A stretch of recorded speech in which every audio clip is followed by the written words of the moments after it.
Hey there, hi there, ho there. Welcome to the ever-popular weekend edition of Sports Frenzy 2.0. I am the maestro, Kevin Crane. I am the conquistador, Dave Height. Taping here on January the 27th, 2022. This will hit Saturday morning the 29th. Leading you in all things pop culture entertainment. Letting you know what you should listen to, watch, read, enjoy. That's right. If we do nothing else in our pathetic lives, it's just to make your life a little less pathetic. That's right. Lead a little edification. That's right. And as always, as we have been doing week after week here on the weekend edition, we start off with rock and roll. We start off with our music reviews. We are going to go in depth into the new John Mellencamp album, Strictly a One-Eyed Jack. 12 songs on this one. 3 featuring the boss, Bruce Springsteen. Yep, we reviewed Wasted Days and Chasing Rainbows in past episodes as precursors to this. Yep. The full review of the entire album. Now, I will admit, as big of a John Mellencamp fan as I am, I have not been into his albums over the last decade. He has gotten old. He has gotten grumpy. He has gotten sour. I will agree with you 100% on that one. So I will say this. I think Strictly a One-Eyed Jack is much better than what he's been putting out. It's an improvement, but it's almost too mellow. I had to listen to it a few times because I found myself starting to doze at certain points during the album. Well, like I said, if you thought this one was a little bit downbeat and mellow, oh my God, you don't want to listen to the last 3 or 4 albums. There we go. Because I actually thought this was a vast improvement. Wow. Yes. And I will say, I will go on a limb and say that I probably listen to a lot more Mellencamp than Dave does. I'm sure you do. The first 4 had me worried. The first 4 songs feed into what Dave is saying. Whereas after I listen to the first 4 songs, I Always Lie to Strangers, Driving in the Rain, I Am a Man That Worries, and then especially Streets of Galilee, I was like, oh boy, this is going to be another downbeat John Mellencamp trying to be Bob Dylan, Woody Guthrie album. And luckily, it started to pick up from that point. This one was more, I don't know. You seem torn on this one. I am, because on a second listen to, I actually picked up and I kind of enjoyed I Always Lie to Strangers. I changed my rating a lot on all 12 of these songs.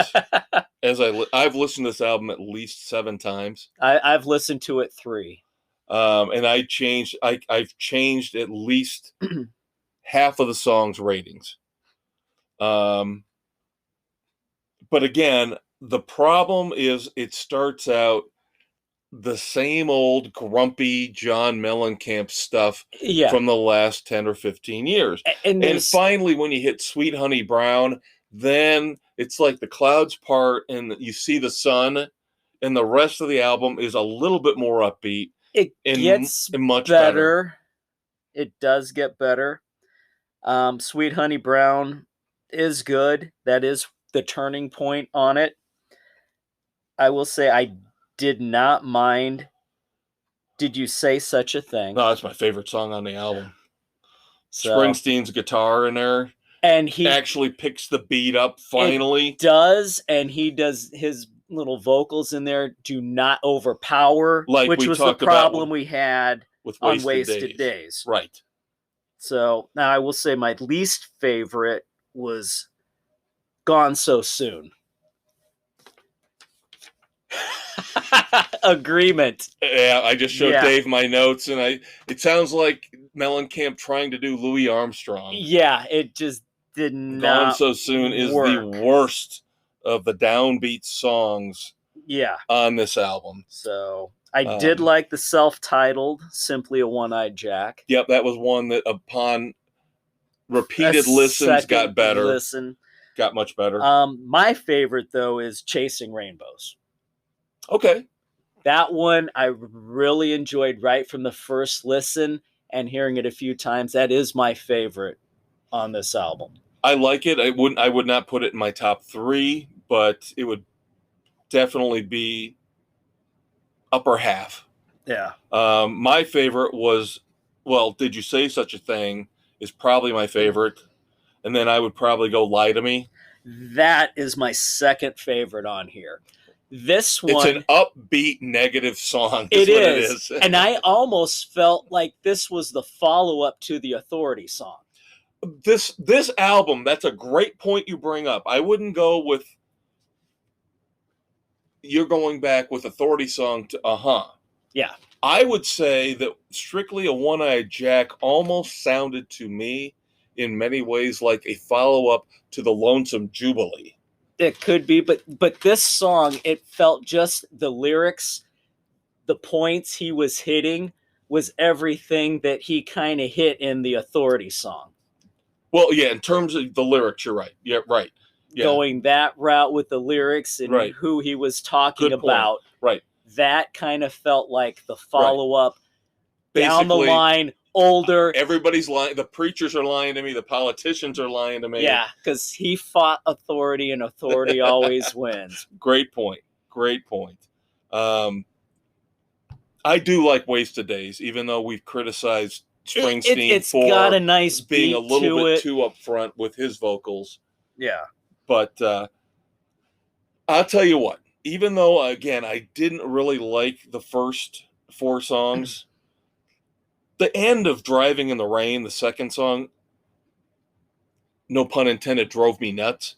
What was that mechanical female vocals at the end? I don't know. The whole thing to me felt like I should have been on a freaking cattle drive with Roy Rogers. The weird female vocals at the end of Driving in the Rain, for a guy who's trying to strip down his sound and make it be like Americana, like you said, you're on a cattle drive, and then you've got these and it's not, you can tell it's completely computerized. These are not real female vocals. It's not good. And then the same thing at the end of I Am a Man That Worries, the third song. Oh my God. Now, I like the song after repeated listens, but it's bluesy, but it's got almost that working on the chain. Right, at the end, you get, again, now it's not female, it's males going, ooh, oh, ooh. It's like, okay, working on if you would have gotten rid of those 2 flaws on the second and third song, they would have been better. Much better. Especially I'm a Man That Worries, because I love that song.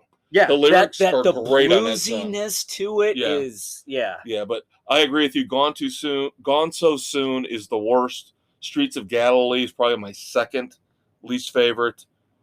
And even with Springsteen's guitar, the closing track, A Life Full of Rain, is just okay. Yeah. When it first started, I'm like, I know this riff, this beginning, and on subsequent listens, like, oh my God, they're ripping off Italian Restaurant. That's what it reminded me of. Because I didn't catch that. That's kind of what it reminded me of. All right, so I have a feeling I will probably be a little more optimistic, unlike John Mellencamp and you, about this album. I actually liked it enough to give it 3. I went 2.5 overall. Yeah, 3 frenzies for me. I did, again, adjust a lot of these songs on multiple listens up. I did knock one down, so... There you go. But, again, I might be looking at it more in terms of it's so much better than the others, than what he's put out in the past. See, now decade. I've heard a song or 2 from the other albums, and I just didn't have enough interest to listen to the entirety. Right. Because I was so down on what I had heard. Yep. Yeah, and again, I could talk about Mellencamp for hours, and what he's meant to me from Jack and Diane. I just get so mad that he disowns Jack and Diane and doesn't understand why people like it and why he doesn't want to play it.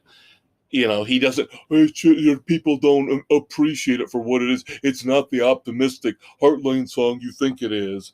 It's like, God, could you just let us enjoy it?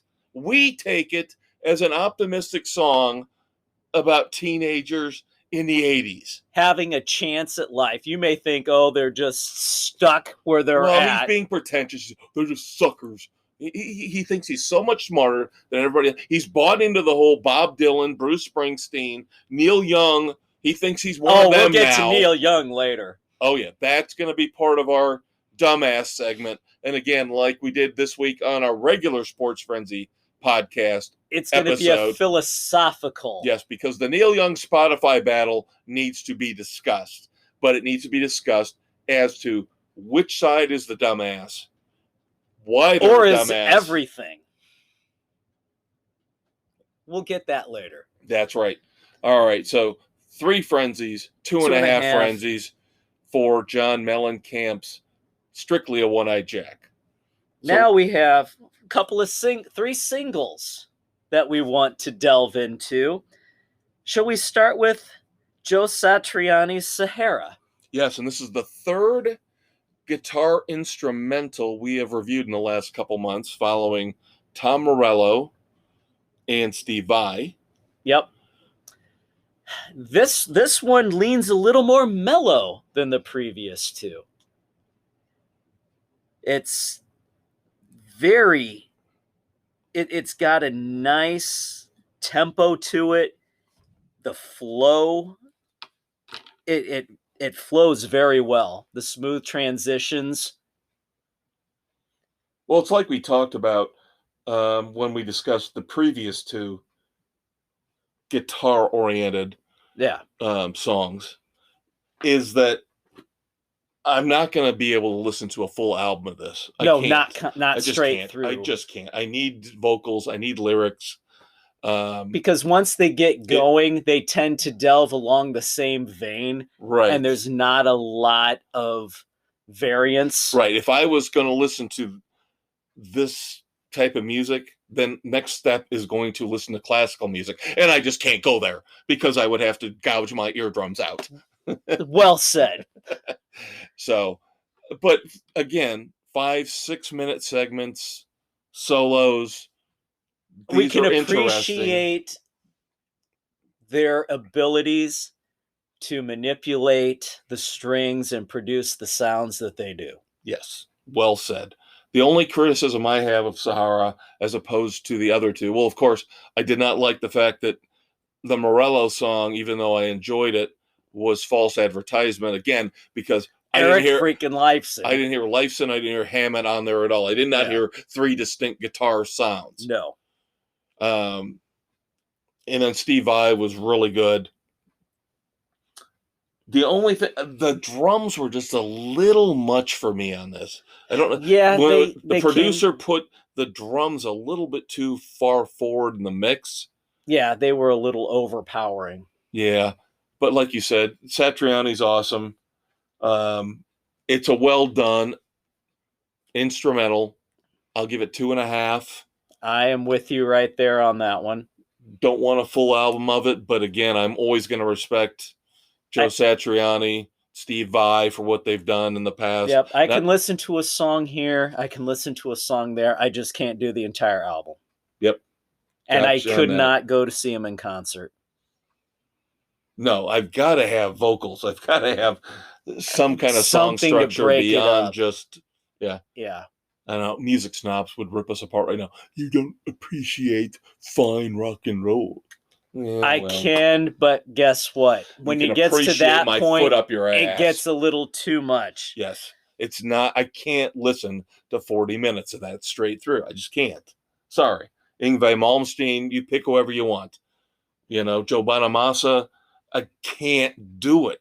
I just can't. But at least Bonamassa's got the vocals going on there. Right. And then Joe Satriani, of course, if Sammy would ever get Chickenfoot back together. Boom. Confetti. That would be phenomenal. But we'll talk about Sammy in a few minutes here. Next up, let's go to Jack White. Love is Selfish. Coming up here off of one of his 2 upcoming solo albums. Yep. This one kind of had that early 70s ballad vibe, kind of like me and Bobby McGee. This, and I know, again, we talked about this with Mellencamp, where I will probably say I listen to more Mellencamp than Dave does. I will also say you do I listen to more Jack White Stripes and Jack White than Dave does. So to me, this sounded like a throwback to old White Stripes. Yeah, I enjoyed this one. It had a nice vibe to it. He wasn't trying to do anything experimental or pretentious. This was just straight. This is an acoustic. It was beautiful. Yeah. The lyrics are cynical. They are, but they were perfect for what it was. Yep. I agree. Again, given the fact that I've listened to more of the older White Stripes stuff, it harkens back to some of the things they've done in the past.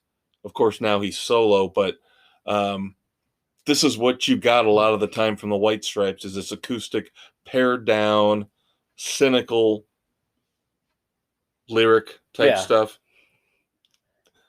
Yeah, I was encouraged by this.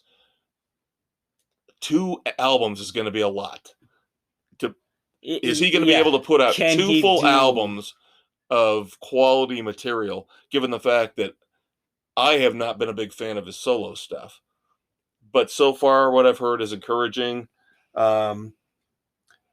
Rating-wise, I want to go 3, but I think I'm just going to go a really strong 2.5. See, I'm going 3 on this one. Okay. A little bit more simplistic than I would have expected or liked from him. Yeah. Is why I can't pull the trigger on 3, but I'm very close. Very close. I can, because I am not as critical, or have not listened to as much as you have. So from what I have, this one really hit and resonated. Yeah, I did like the lyrics a lot, though. Yeah, they were phenomenal. Yeah. So finally, we have another Eddie Vedder song, his solo album Earthling, coming out here very soon. I have a feeling in a couple of weeks we'll be reviewing that. Much to my dismay. You liked the last song, though. I did, and actually I kind of liked this one as well. Brother the Cloud, the 3rd single. Yep. 3rd release off of Earthling. Another typical Eddie lament, but done in a more upbeat way than what you would normally get.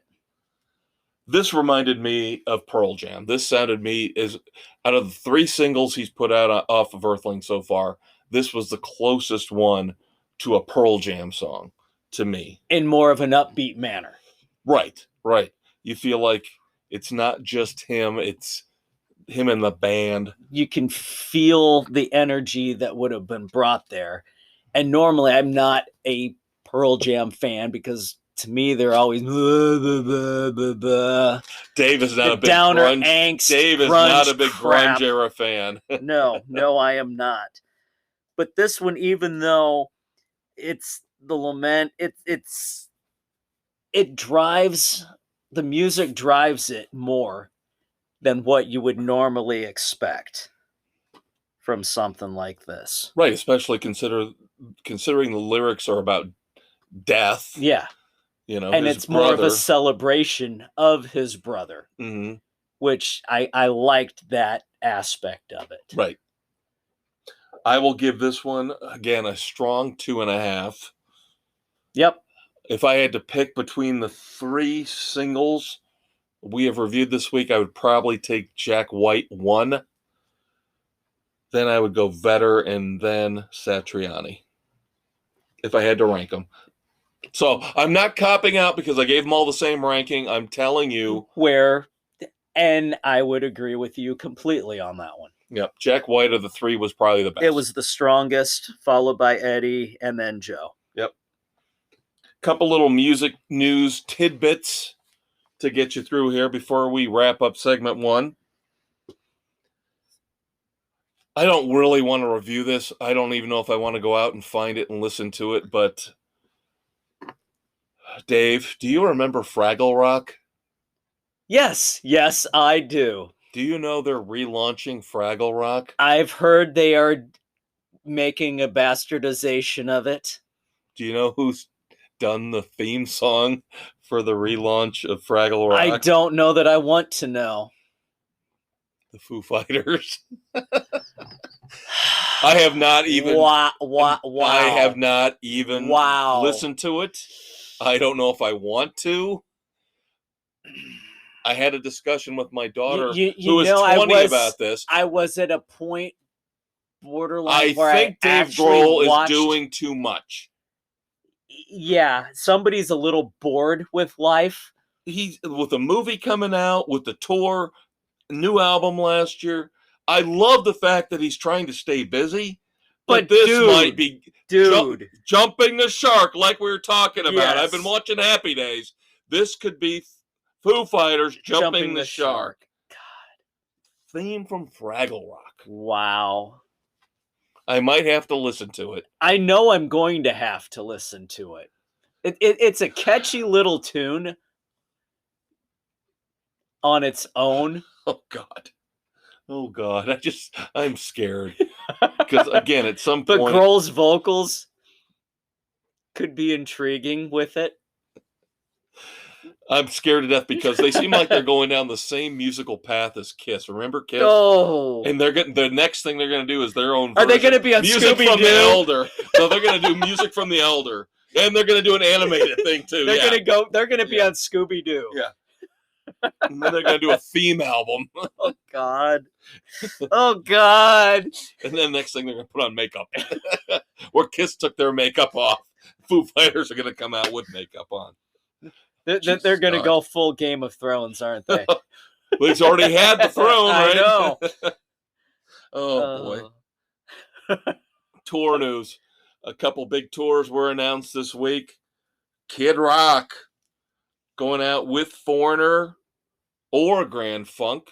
Or Bonham. Depending on where you see them. Right. Ticket prices, we looked at them, were pretty ridiculous, except lawn seats. They were even. They were still reasonable. They were awful the last tour. Yes, lawn seats were awful the last tour. Now this time they're reasonable. Regular seats are ridiculous. They're insane. So much for Kid Rock being a man of the people. Yeah, that's the thing that bothers me. Is he acts like he's one of us. Yeah, he's a lower middle class guy. Bull crap. He's just as pretentious money grubbing as everybody else. Let's do a comparison, because the other big tour that was announced that we are going to, George Thorogood opening up for Sammy Hagar and The Circle. Yep. Same venue, same seats. Here's the ticket price difference. Yeah, if you add in fees, the tickets that we got for Sammy Hagar and George Thorogood were roughly $57 after fees and taxes. Yep. If we had done Kid Rock, the same seats would have been close to $140. Yeah. So to see Kid Rock would have cost us almost as much as 3 tickets to see Sammy and George. Yeah. That's pathetic. For, again, like you said, great call. Somebody who thinks, man of the people, oh, I've got my Budweiser pull tab vest on. Yeah. Yeah, he's starting to turn out to be a little bit of a phony. Yeah. A lot of the times I've tried to back him because I know he's trying to take a stance in a lot of ways against government, which I'm all for. But you're he gouging right your back fans. Around, and he turns out to be like a Don Henley. Yep, where you're going to get as much freaking money from your fans as you can. Yep, that's right. Sad. Next week, 2 new singles we will review. Bryan Adams, Never Gonna Rain, the 4th release off his upcoming album. Kick-Ass. No, Kick-Ass. That's not the name of the album, That is not. My apologies. And then Dave laughs at this band name. I love this band name. Mike Campbell, formerly of Tom Petty and the Heartbreakers. His band is Mike Campbell and the Dirty Knobs. Love it. Their new song is Wicked Mind, so we will review that as well. And to wrap up the music segment, I have to indulge myself And I will not in this, public. Oh, David, it's a solemn moment. I will do this every year at this time going forward, as long as this podcast continues. January the 26th, not only is the birthday of my nephew, your son, the great and glorious Connor Height. Yep. But he shares it with Eddie Van Halen. It's a beautiful thing. So every year on this podcast, we will not only pay tribute to Connor, but Eddie Van Halen, as they share the same birthday. Eddie Van Halen gone too soon. Connor hopefully will live far beyond and the years. Appreciates Van Halen. Yep. So early moment of silence, even though it's technically an anniversary. Yep. For the great Eddie Van Halen. And we will be right back with our movie review of The Last Duel here on Sports Frenzy 2.0, the weekend edition. Stay tuned. She walked into my office just as I was reaching for the bottle in my bottom desk drawer. Legs till Tuesday, lips like pillows. I want to hire you, she said, to find Sports Frenzy 2.0. Doll, I said, that would be the easiest case ever. Sports Frenzy 2.0 is on Spotify, Anchor, Google, Apple, everywhere you listen to podcasts. She nodded to herself, sat down and smiled. I grabbed 2 glasses. Life was good. And so is Sports Frenzy 2.0.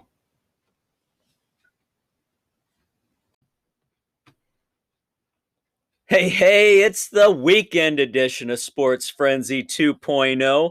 Recording here January 27, 2022, dropping on the 29th. I'm the Conquistador Dave Height. Along with the maestro, Kevin Crane. Segment 2 here, we're going to kick off with our movie review of The Last Duel. Yes, a very long, very intricate Ridley Scott medieval tale. Yes, based on the story of Lady Marguerite de Carrages. Yeah, I know. I gave up trying to figure out all the names. Yeah. But it's basically a medieval version of Yours, Mine, and the Truth. Yep. And broken into 3 parts. Yep. Matt Damon's, Adam Driver's, and then I think it's Jodie Comer plays Lady Marguerite. Yeah. I'll tell you what, I think I'm not going to say this is a great movie, but the fact that it only made $10 million at the box office, that's a shame. Is a shame because it's a lot better than that. It is. It's much better. It was a little too long. There's a good bit that could have been cut out. Well, of course, and you're going over the same story 3 times. Right. Now, you are seeing it from the perspective of 3 different people, so you do see the one person doing different things, and the second person doing different things. And the third person doing different things. But, of course, they intersect. But it's interesting to see Matt Damon's character is first, and he comes off as something of a, in his own mind, something of a noble yet put upon squire become knight. World is against me. And then when you get to his rival's viewpoint and his wife's viewpoint, then things change. Yeah, his rival's viewpoint where he's an egotistical douche. And then his wife is kind of a combination of the two. Right, of course. And the thing that I liked is that she's the one that knows really what happened. Right. Yeah. So it's... I found it to be very intriguing. Again, I agree with you. It's overlong. The final battle scene is very intense, very brutal. Phenomenally done. Yep. The acting is awesome. Ben Affleck has a minor role as a guy who holds the fate in many ways of what happens in his hands. Yeah, and he sides with Adam Driver's character. And yeah, you can lead to Driver is almost going to be typecast playing the villainous role throughout his career. No, I don't think so. I think there's other roles he's had where he's ended up being the better guy. I mean, he's not just the bad guy like Star Wars and now this. And I think that's the thing. The point of what Ridley Scott was trying to do here with this, and of course, Damon and Affleck, who had a big hand in getting this going, was nobody's really completely innocent. Nobody's really completely guilty. And I think that's there's a lot of gray area. A lot. And especially when you get to the third segment before the duel with Lady Marguerite, that's where it really gets gray. It really gets like, okay, of course, we're dealing with rape. We're dealing with violence. Yeah. But there are things in there that really cast, especially given the time frame we're dealing with, the historical era we're dealing with. 1300s France. Right before the Crusades. Yeah. I give it 3 frenzies. I thought it was a very well done, solid movie. That's what I have written down as well as a 3. Yep. And it was very well done, if a little long, but it was complete. Yep. Good character development across the board. You got to feel through the 3 segments of who everybody really was.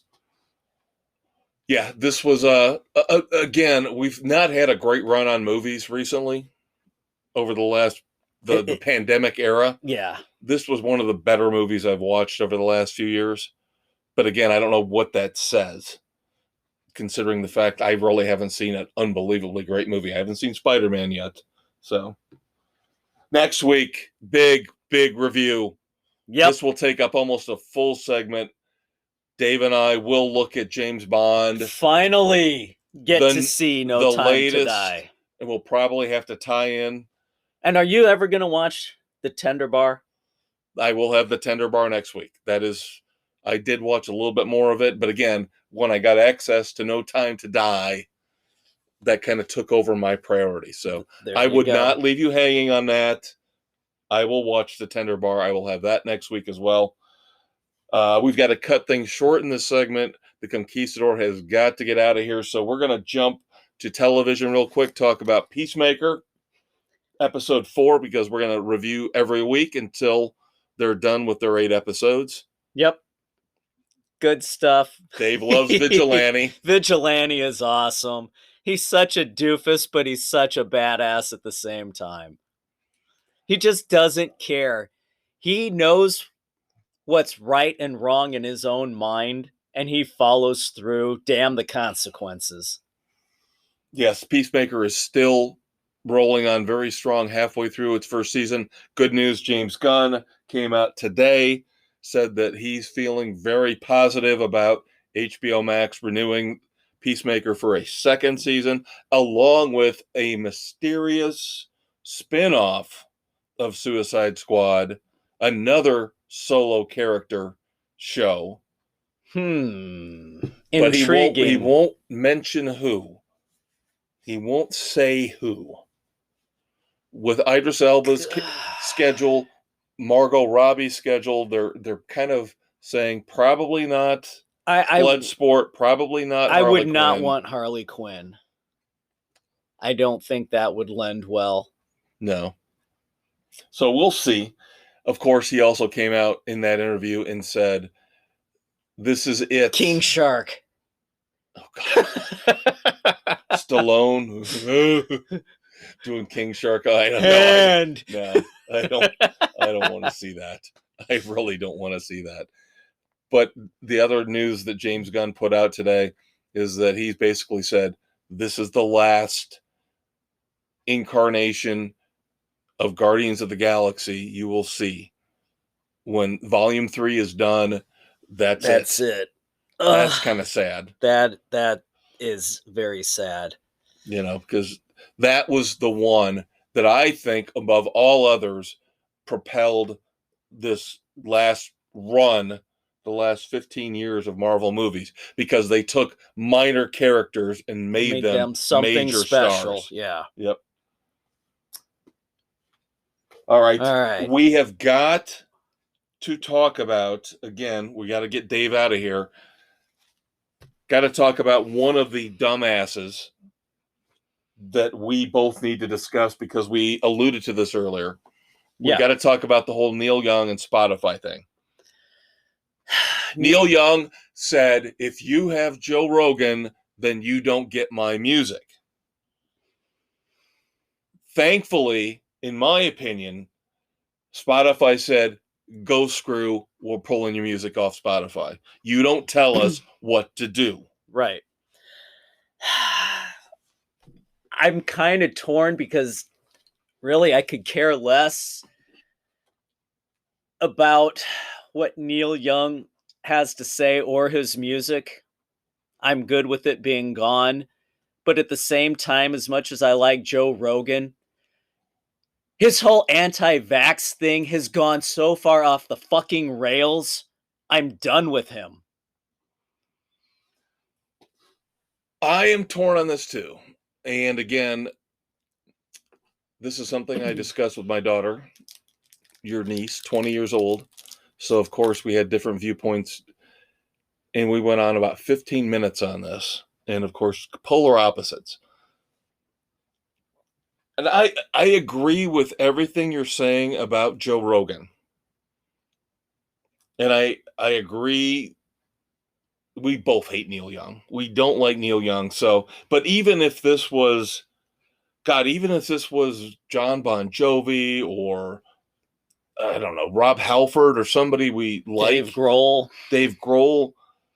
Here is my problem, and here is where the hypocrisy comes in. And that's why I want to get this particular debate in with the time we have left before Dave calls it a night, is that I get pissed off beyond belief when musicians or celebrities, artists, actors think that they know everything. Say that they have the right to stifle free speech when their entire careers are built on expression. Free expression. Words, music, acting. Listen, you and I know you agree with me on this. You and I hate stupid people. Completely and utterly. This is where my daughter and I had a difference of opinion, because she thinks the stupid people should be protected. And I said, here's my problem. Joe Rogan, love him or hate him, I've listened to like one half of one of his podcasts.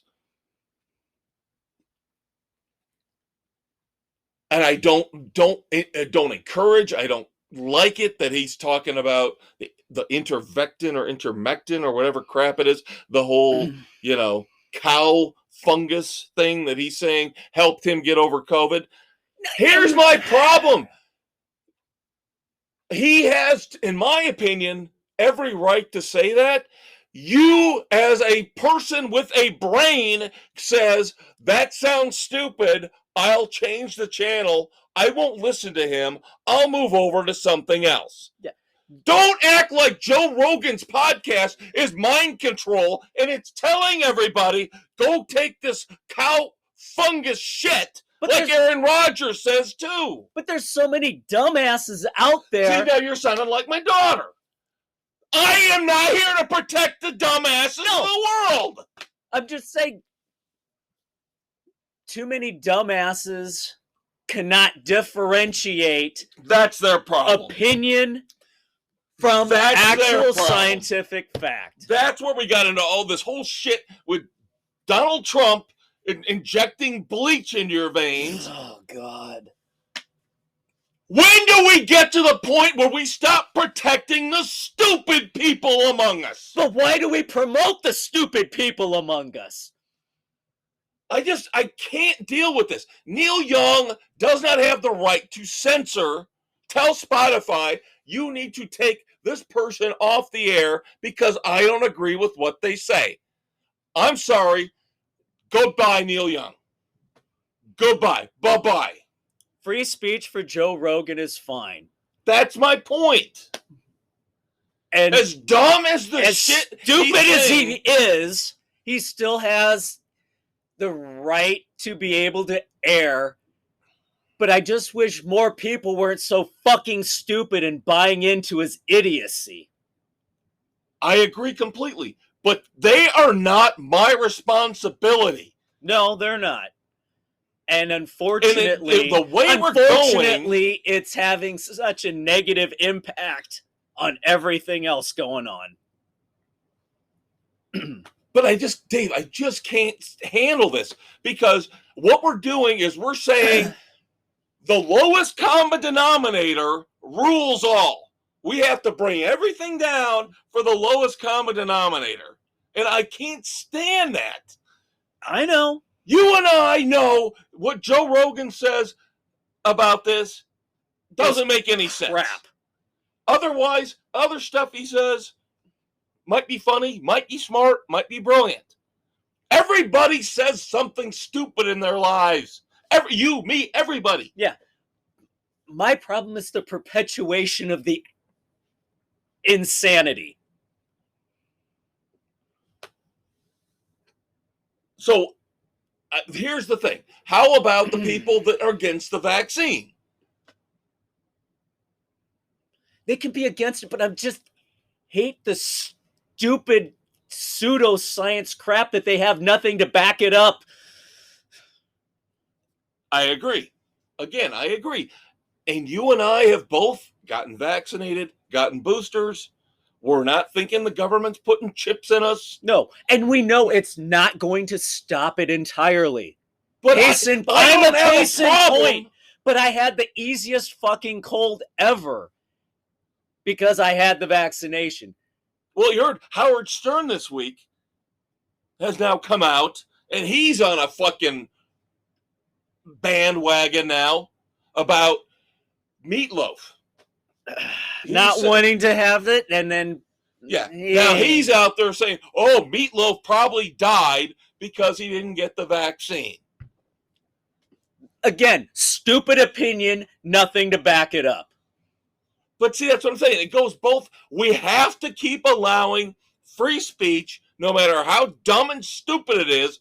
But we have to be smart enough. This is my point. Educate yourself.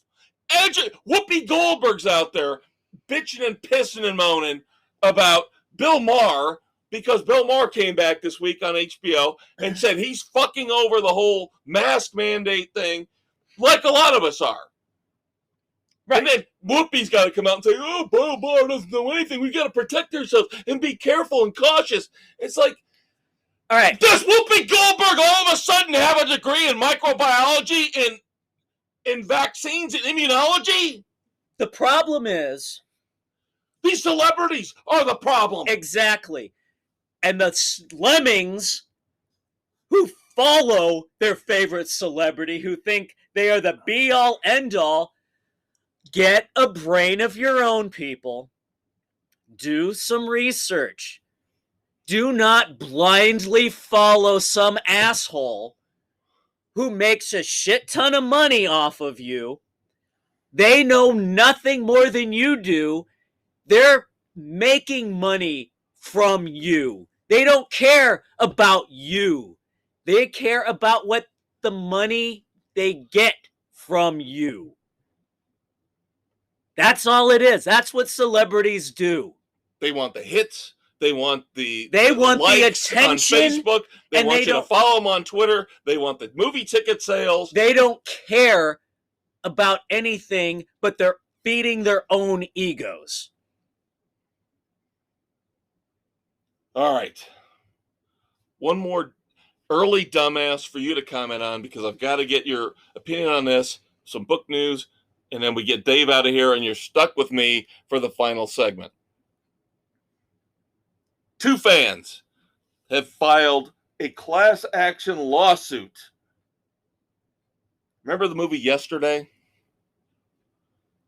It was a moderate hit a couple years ago. It was like set to the music of the Beatles. Vaguely, I didn't watch it because I'm not a Beatles fan, so I could have cared less. I think it made like 70 million, which isn't bad domestically in the U.S. Yeah, it's the Beatles stuff. I could have cared less. Two fans are filing a class action lawsuit because what happened, some of the promo ads, as they tried to generate interest for the movie. Now, we're not talking about going to see the movie. We're talking about now video. Okay. So we're not talking about $10, $15 movie tickets. We're talking about a rental. We're talking about $4 for a rental. Okay? The gorgeous Ana de Armas was in a scene in the original cut of Yesterday. Okay. They decided that in test screenings, her appearance did not work. People didn't like it, so they cut her out of the movie. It happens. Which is an absolute shame because she is so hot. And Ben Affleck, oh my God, that man, luckiest man in the world. And she's also in No Time to Die. And you will see her in all her glory when you watch it. Alrighty then. But they cut her out of the movie, at the final cut. After all the promos are out. So, of course, a promo came out showing her appearing in Yesterday. These two douchebags are filing a class action lawsuit saying that there's false advertising involved. Okay, they don't only want their $4 back, they're suing for millions of dollars for false advertising because Ana de Armas was not in Yesterday. These two assholes need to go away. How many times do you see clips from movies in promos that do not make the final cut? All the time. All the time. All the damn time. Deal with it, you two morons. You're money-grubbing assholes who need to go away. How about the lawyer? The lawyer that took the case. Again, lawyers are the scum of the earth. They are the problems with everything going on in society. Sorry, I just had to get Dave's input on this because I figured he would be as passionate as I am about, again, idiots, lawyers, douchebags, frivolous lawsuits. Coffee is hot. Don't spill it in your lap. Exactly. All right, last thing before I let him go, cut him loose because he loves books so much. 3 books were announced this week. I just want to make sure he knows that they are coming out. The next Jack Reacher book, No Plan B. Yep. Out October the 25th. Gonna be good. Looks like John Sanford is continuing on with the Davenport Flowers combo pack. Righteous Prey will come out October the 4th, featuring both protagonists. We'll see how this one goes. I just really want Virgil alone. Virgil solo. Both of them need to be solo. This is a cop-out on both series. I agree. Yeah, he's a being lazy. Cop-out. He's being lazy. They both deserve their own full novel without maybe a mention where they consult briefly, but it has to be full-on Davenport. It has to be full-on Virgil. Yeah. And I would imagine I'm not as big a Prey fan as I used to be. I'm way behind on those books. But I love Virgil Flowers. But I would imagine the people who love just Lucas Davenport books are kind of pissed off too. Yeah. I love both, and I hate the combo. And a quick turnaround, fantastic quick turnaround for our favorite author, James Lee Burke, has already got a new book coming out May the 24th. Unfortunately, it is not Robichaux. It is another Holland family saga. Get over the Holland family. God. How about this title? Every Cloak Rolled in Blood. Oh, good Lord. And I haven't even finished the last book. But But I'll take it. If James Lee It's Burke wants to... But I'm so over the Hollands. Yeah, we do like Robichaux much, much better. Much, much better. The first more contemporary Holland I was fine with. But then he's gone back, and then done with the history of the family. Yeah, I'm over it. He's old. I'm sorry, but he is old, and every book he puts out that is not Robichaux is one less Robichaux we get. Exactly. And that's what worries me. I know he's probably got the penultimate Robichaux book sitting in a safe somewhere. But there's got to be more. With him and Cleet. There's got to be more. I know. Finally, just to piss you off, send you off on a low note.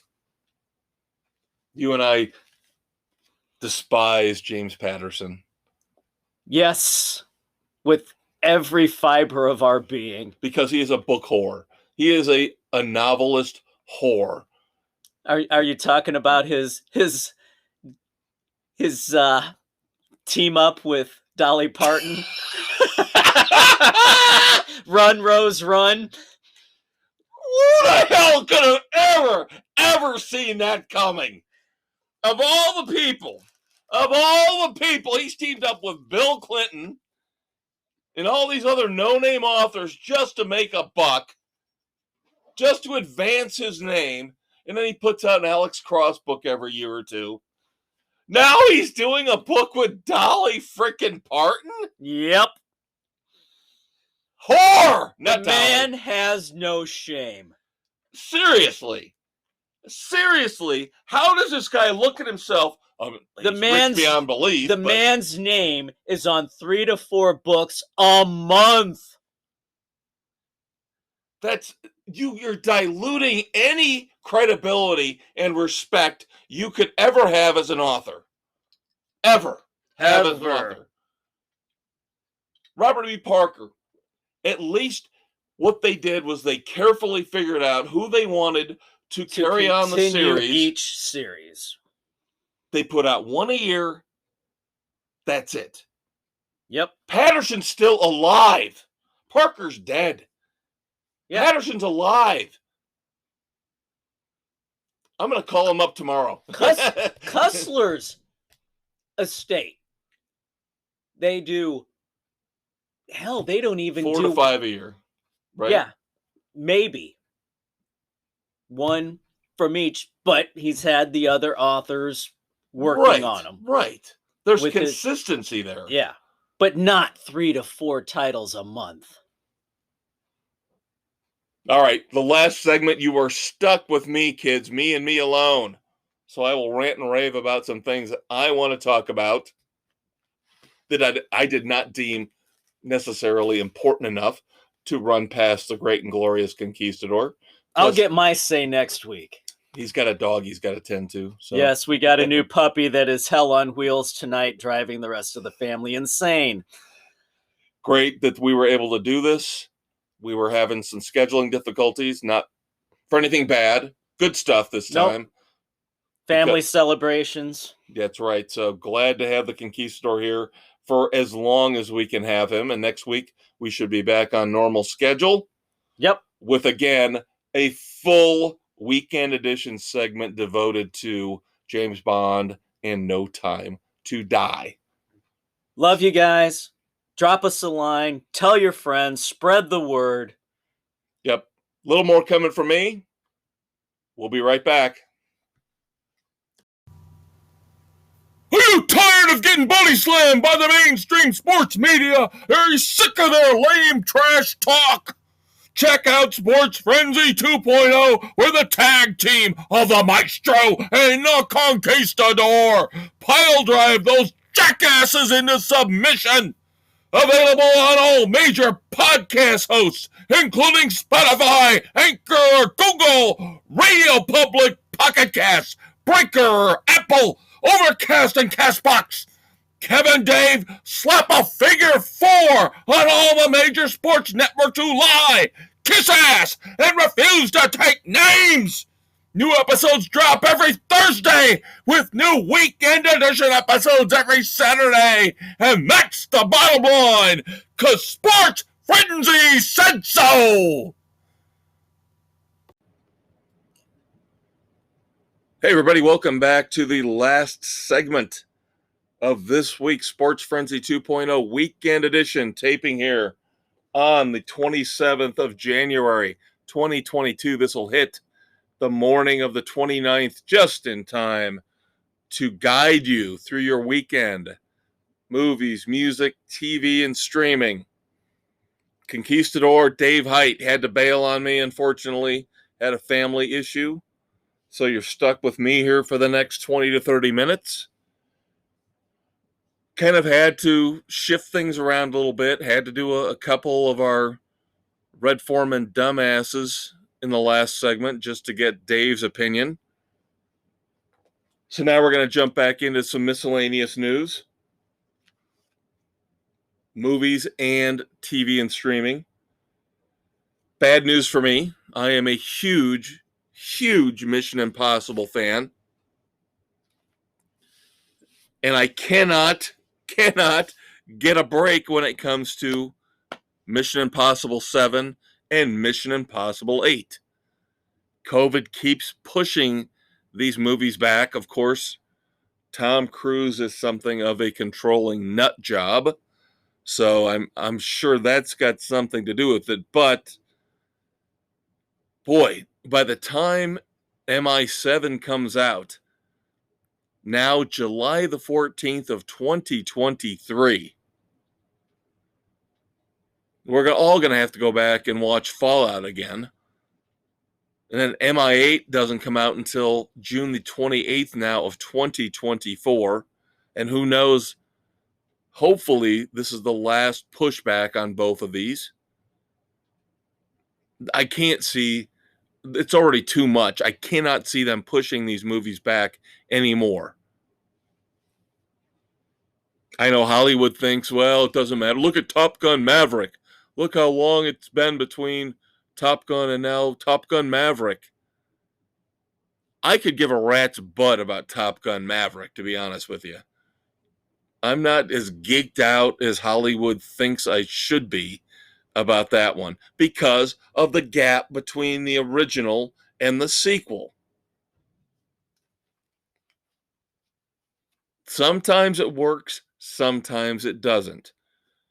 A lot of people are going to look at the latest Scream, the Scream reboot that just came out a couple weeks ago, and say, hey, look at how much better that's doing than Scream 4 did. Okay, you got me on that one. And Star Wars, of course, you can look at but there's a difference there to me. There's a difference between a Star Wars and a Mission Impossible.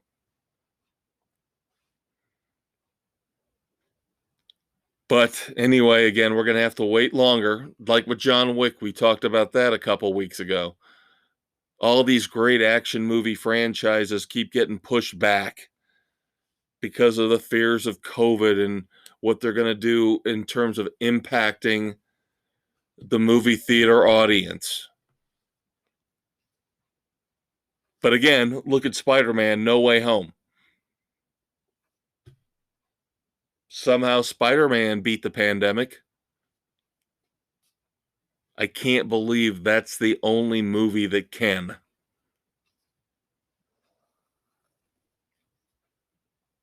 People want something other than Marvel superhero movies, believe it or not. And I think they will go. I think they're willing to go if you actually just put the damn movies out in the movie theaters.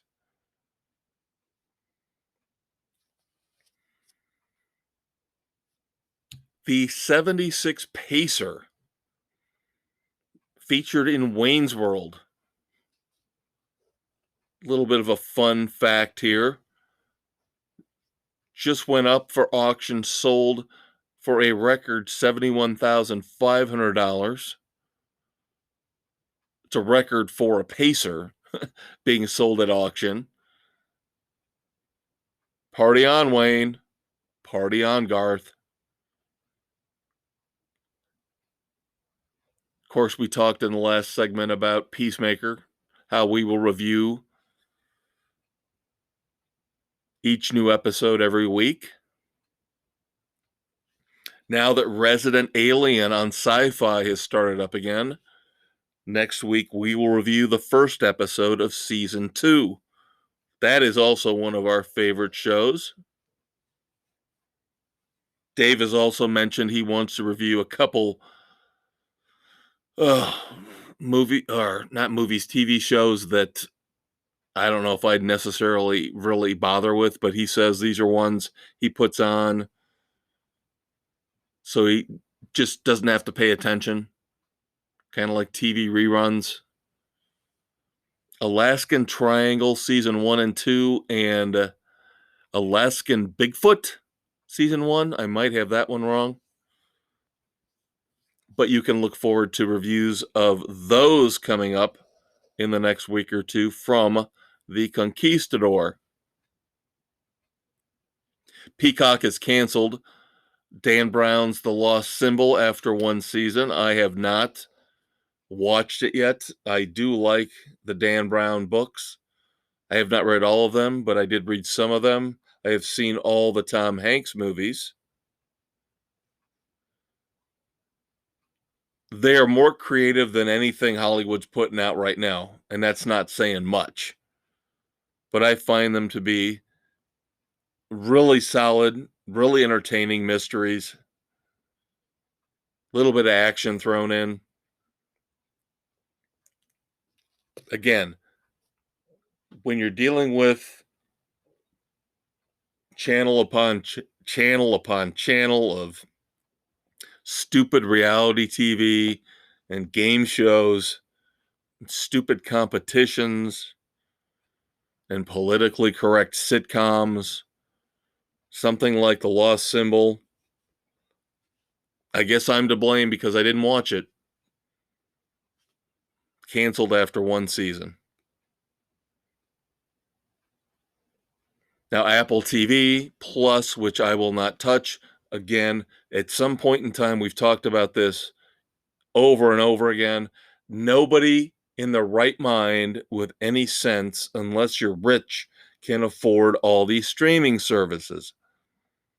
So Apple TV Plus, not even on my radar, but they have scored a big acquisition where they are going to take over the Godzilla franchise, the Titans, and make it a series. Of course, the last one was Godzilla versus Kong.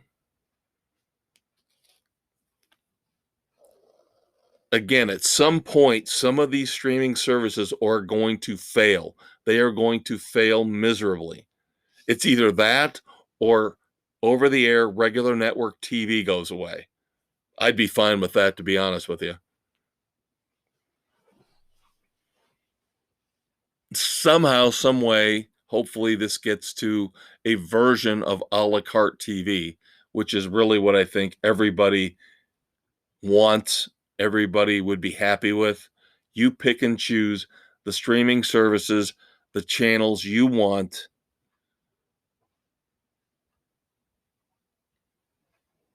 We don't need network TV anymore. Network TV is a joke. Chicago Fire, Chicago PD, Chicago ER, Chicago Garbage Men, Chicago Ditch Diggers.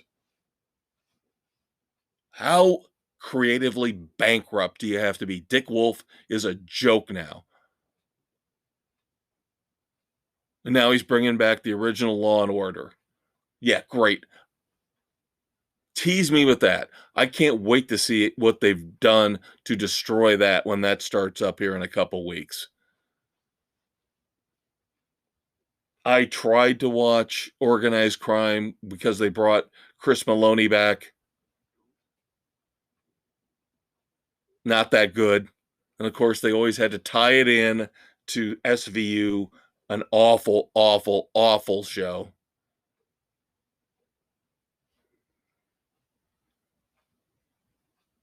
They brought CSI back, CSI Vegas.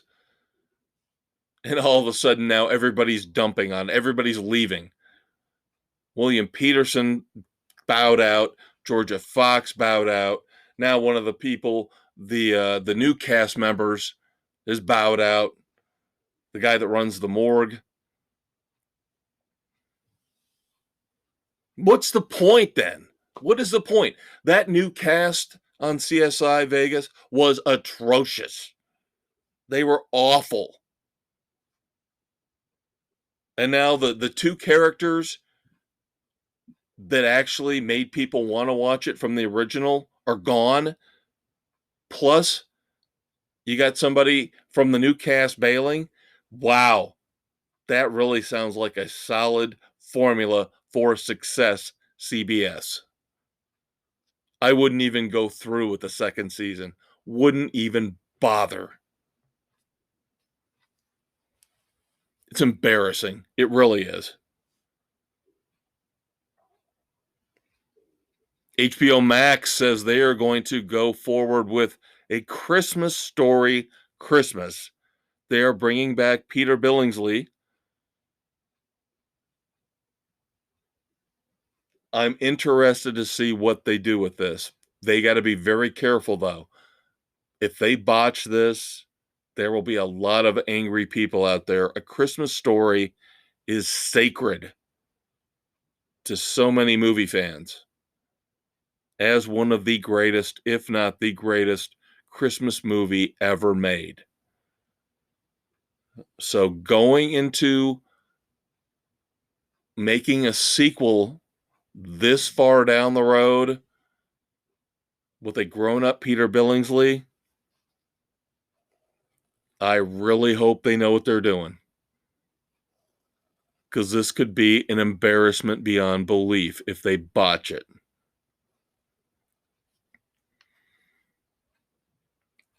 Finally, before we move on to our moments of silence,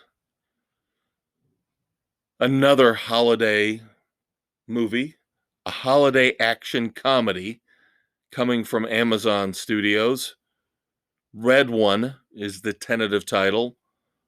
Dwayne Johnson and Chris Evans. Oh boy, I can't wait for this one. No tie-in to Red Notice, even though The Rock is in both. Again, it just already sounds like it's a retread. It sounds like something that's going to be a generic, typical streaming big budget piece of garbage. And I'm so tired of The Rock. I'm so tired of Dwayne Johnson. What really does he do to stand out? What does he do to make himself different from movie to movie to movie? Answer: nothing. He is a joke. He is a caricature. And I can't believe people buy into this time after time after time after time.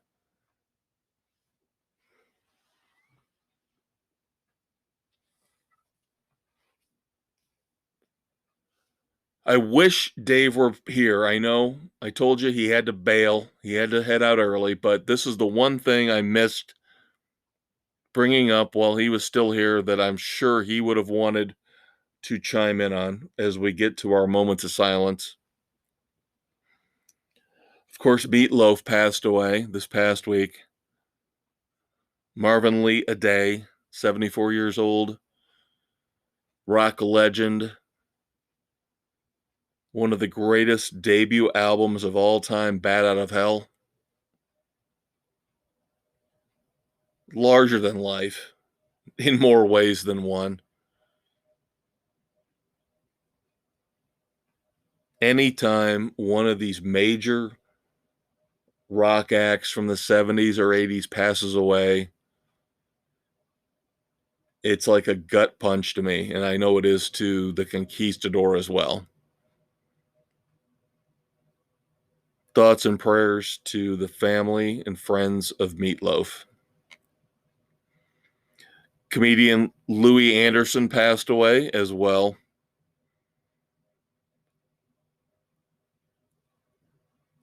The voice of Charlie Brown in the 60s, Peter Robbins, passed away. And two more names from the world of rock and roll. Don Wilson of The Ventures and Dick Halligan of Blood, Sweat, and Tears. As always, we pass along our well wishes to the families and the friends of these entertainers. And now, of course, it's time to do our 180, our pivot. Still got a few dumbasses left. Even though Dave and I talked about that stupid class action lawsuit about the movie yesterday, and we talked about the Neil Young Spotify battle. Still got a few more left.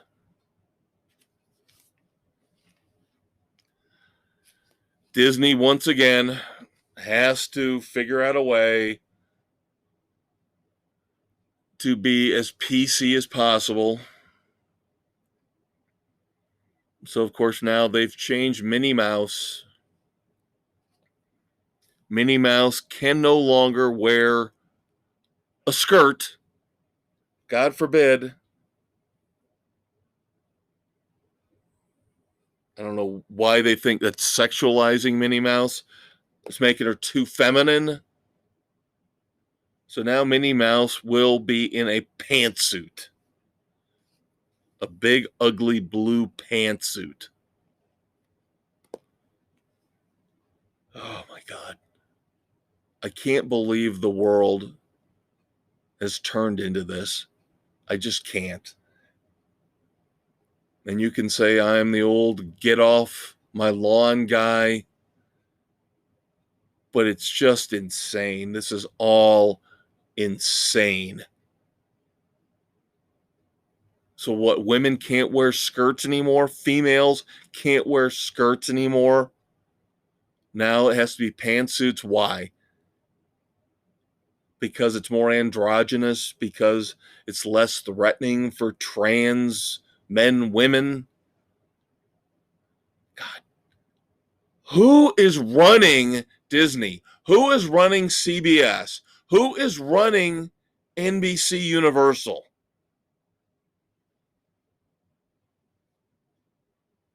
Not anybody even remotely close to having a clue as to what most of the people in this world understand, know, and love.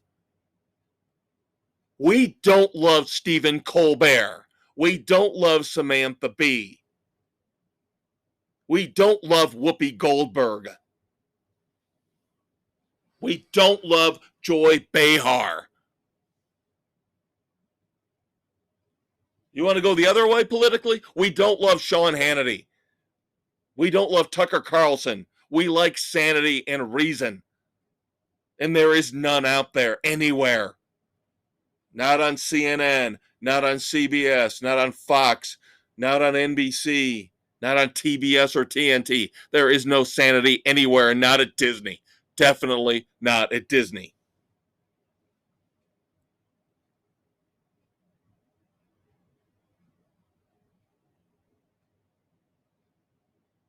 Here's a perfect example of PC madness. John Leguizamo, good actor, decent actor, claims he has had to avoid getting any kind of a suntan, because he's afraid that if he looks too Hispanic with darker skin, he won't get as many roles. This is, again, the idiocy we are perpetrating in our society today.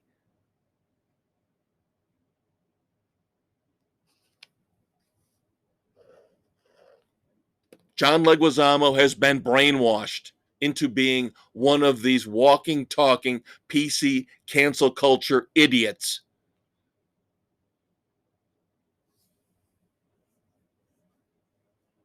If there was any point in time where he would be able to get a role, it is now.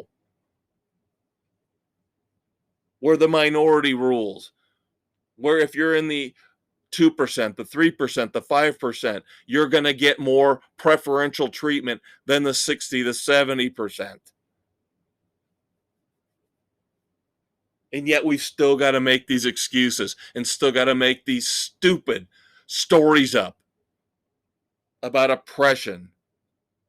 Oh, I didn't get this because of this or that or the color of my skin or the way I talk or the way I walk.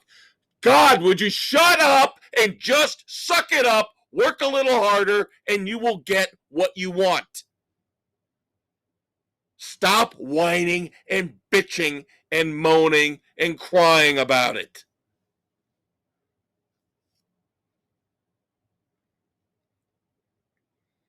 Going back to Disney, again, another person who likes to bitch and piss and moan and cry and act like he's on the side of PC justice. But he's really just a bitter little man, and I mean that literally. A bitter little man is Peter Dinklage. Now he's mad because Disney has the audacity to want to redo Snow White and the Seven Dwarfs. Live action. Oh my God, dwarves. Oh, how insulting is that? Oh my God, how backwards is Disney? Yet he acknowledges the fact that Disney actually cast a Hispanic girl as Snow White.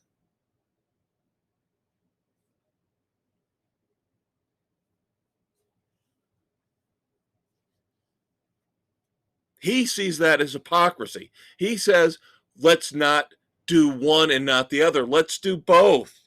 So what should we make it? Snow White and the middle-sized people. Snow White and the height-challenged clan of 7.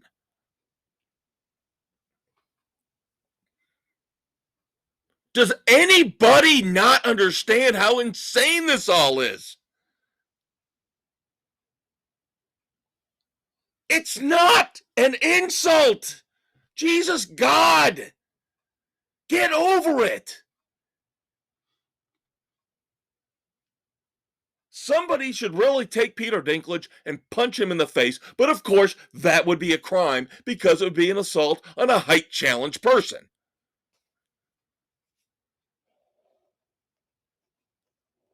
And I'm not joking. That's the thing. All these people who want to ruin our lives, take everything away, make everything an insult, cancel culture here, cancel culture there, they're protected. They can spout off and say stupid crap morning, noon, and night, yet nobody can ever call them out on it. Nobody can ever do anything about it because they're part of a protected class of people.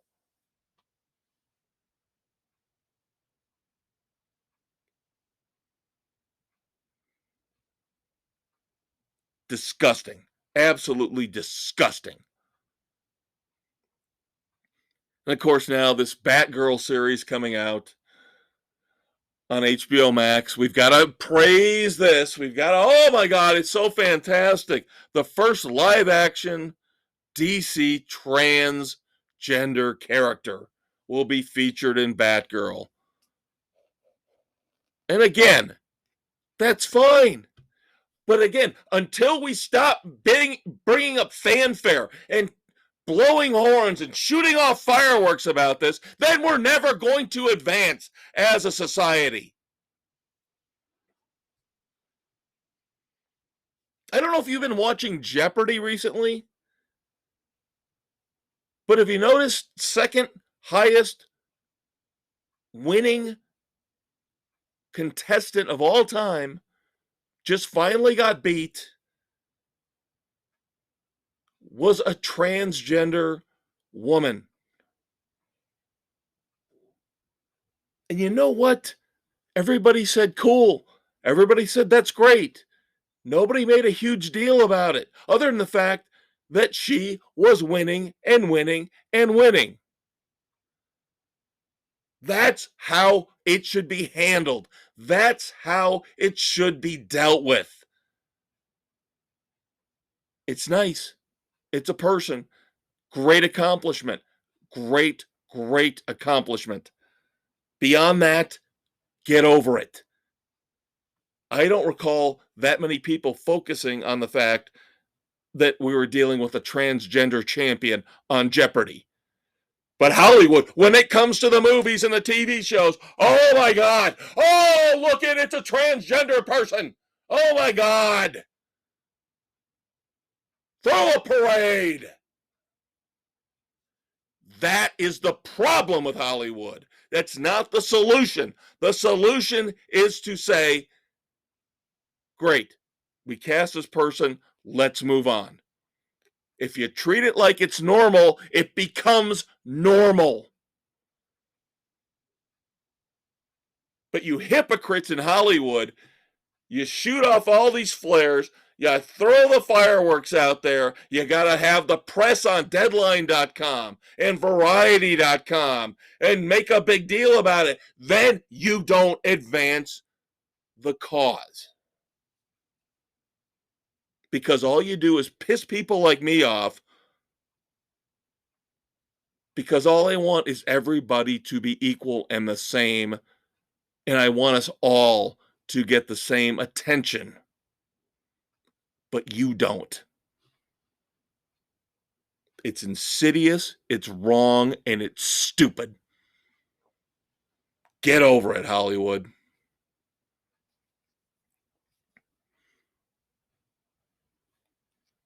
Our last dumbass of the week on the weekend edition to wrap up is unfortunately one of my favorite rockers, Ozzy Osbourne.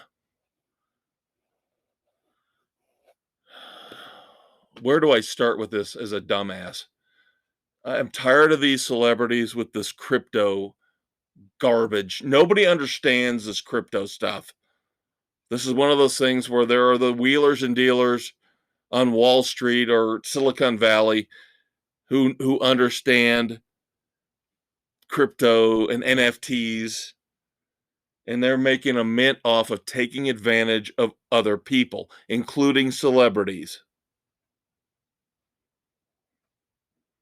They tell these celebrities, here, let us do this for you. We'll make you quick money. We'll make you a quick buck. So Ozzy Osbourne puts out Crypto Bats, B-A-T-Z.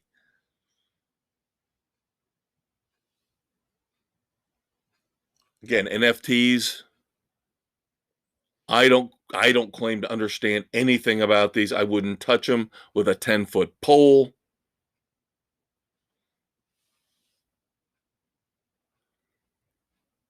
Here's the problem. They gave everybody a link, a URL they could click on to go and get these Crypto Bats NFTs, but then they quickly changed the URL, but somebody didn't shut down the original URL. So all these poor people were going in, clicking on the original, and scammers took it over. People were getting ripped off for thousands of dollars, while Ozzy's NFT was off on another URL. This original one that they'd set up had the scammers pulling money from people's crypto accounts. Looks like at least $40,000 of Ozzy fan money stolen. And you wonder why I am so cynical and so pessimistic. Well, if you want more cynicism and more pessimism, join me and the Conquistador Dave Height next week. Of course, next Thursday, it'll be the regular Sports Frenzy 2.0 podcast. And then a week from Saturday will be our next weekend edition. Don't forget, James Bond next week, No Time to Die on the weekend edition. You guys have a great weekend. Spend time with your family and friends. We love you. We'll talk to you next week.